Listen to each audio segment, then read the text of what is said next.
Income tax act 1961 के section 139 के मुताबिक किसी भी स्रोत से कमाई करने वालों के लिए इनकम टैक्स रिटर्न दाखिल करना जरूरी है।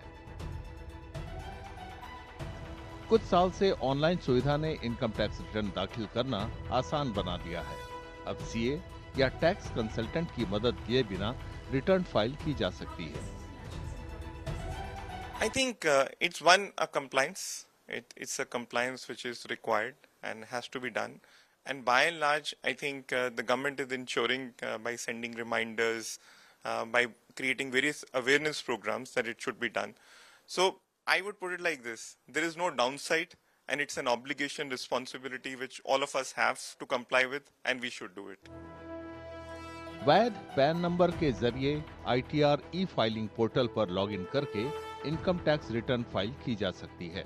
ई फाइलिंग पोर्टल पर लॉगिन करने के बाद अपनी आय के स्रोतों और योग्यता के आधार पर मुनासिब आईटीआर फॉर्म का चुनाव किया जाता है। आईटीआर 1 वेतन भोगियों के लिए है। ऐसे लोगों की आमदनी फॉर्म 16 के मुताबिक पगार, हाउस प्रॉपर्टी और दूसरे स्रोतों से होती है। टैक्स देने वालों को पहले से भरा हुआ आईटीआर फॉर्म मिलता है, जिस पर एम्प्लॉयर से मिले फॉर्म 16 के आधार पर जरूरी बदलाव किए जा सकते हैं। एक्सपर्ट कहते हैं कि आईटीआर फॉर्म का सबमिट बटन दबाने से पहले सटीक और पूरे आंकड़े भरना जरूरी है।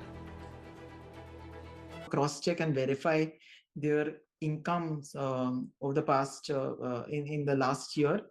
Compare it with your bank accounts, compare it with the reports which are kind of generated on the income tax portal in with their login, in terms of what are the income streams which are kind of shown on in 26AS, their salary certificates, the TDS certificates which kind of come into, because many a times it so happens that with small taxpayers, they may just kind of forget some streams of income.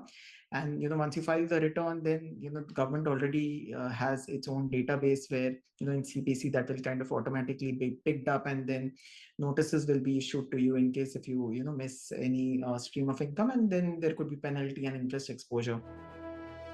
Form submit करने के बाद आधार, OTP या दूसरे विकल्पों के जरिए अपना return ई सत्यापित किया जा सकता है।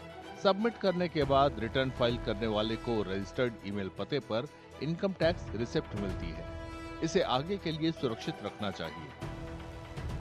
इस महीने की 31 तारीख रिटर्न दाखिल करने का अंतिम दिन है, लिहाजा अंतिम समय की भीड़ से बचने के लिए टैक्स भरने वालों को पहले ही रिटर्न फाइल कर देना चाहिए।